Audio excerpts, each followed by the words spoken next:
Hello అండి, అందరికీ నమస్తే. ముందుగా మీ అందరికీ శ్రావణ శుక్రవారం శుభాకాంక్షలు. మా అమ్మవారిని చూసారా?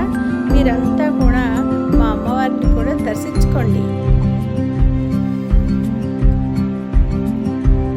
అమ్మవారికి 9 రకాల పిండి వంటలతో నైవేద్యం సమర్పించాము. 9 రకాల ఫ్రూట్స్తో కూడా పెట్టాము. 5 రకాల పువ్వులు.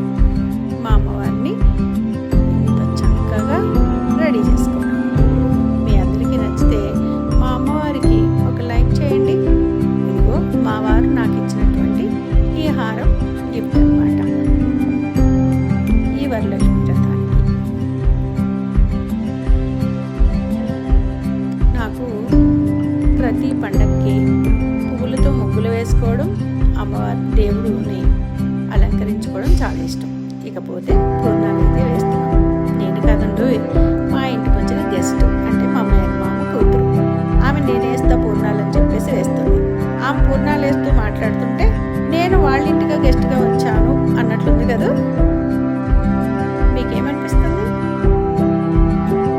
తర్వాత మా ఇంటికి ఈవినింగ్ అయ్యేసరికి చాలామంది బంధువులు వచ్చారు. ఇల్లంతా సందడిగా మారిపోయింది.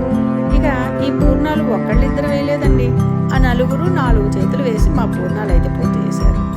అయితే ఇదిగో ఈవిడ వాళ్ళ ఇంటి దగ్గర నుండి వస్తూ తాంబూలం తీసుకొచ్చి నాకు ఇచ్చింది. అంటే ఇది ఎలా ఉందంటే, నేను వాళ్ళ ఇంటికి వెళ్ళి తాంబూలాని కోసం వెళ్ళినట్టుగా లేదు. అదనమాట. ఈ రోజంతా మా ఇంట్లో చాలా సందడిగా సరదాగా సాగిపోయింది. ఇకపోతే వీళ్ళంతా కూడా మా బ్యాచ్, మా ఫ్రెండ్స్, కమ్యూనిటీలో ఉన్నటువంటి మా గ్రూప్ అనమాట. మేము ఏం చేయాలనుకున్నా కలిసి చేస్తాము, సరదాగా ఎంజాయ్ చేస్తాము. ఎక్కడికైనా వెళ్ళాలనుకున్నా కూడా సరదాగా వెళ్తాము. అలాగే ఫస్ట్ మా ఇంటి దగ్గర నుండి స్టార్ట్ చేస్తాము తాంబూలం తీసుకోవడం ఎవ్రీ ఇయర్. ఇక్కడ నుండి ప్రతి ఒక్కరి ఇంటికి అందరం కలిసి ఒకేసారిగా వెళ్ళి తాంబూలాన్ని అయితే తీసుకుంటాము.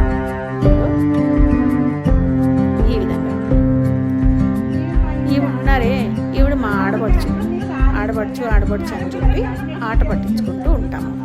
మా అమ్మాయి అత్త అంటుంది, అందుకని ఆవిడ ఆడపడుచు. నాకు మా కమ్యూనిటీలో ఉన్న వాళ్ళందరూ ఆడపడుచులేనండి నన్ను సాధించడానికి. సరే, తాంబూలం అయిపోయిన తర్వాత అందరికీ ప్రతి సంవత్సరం కూడా నేను ఎక్కువగా మొక్కల్ని గిఫ్ట్గా ఇవ్వడం స్టార్ట్ చేశాను.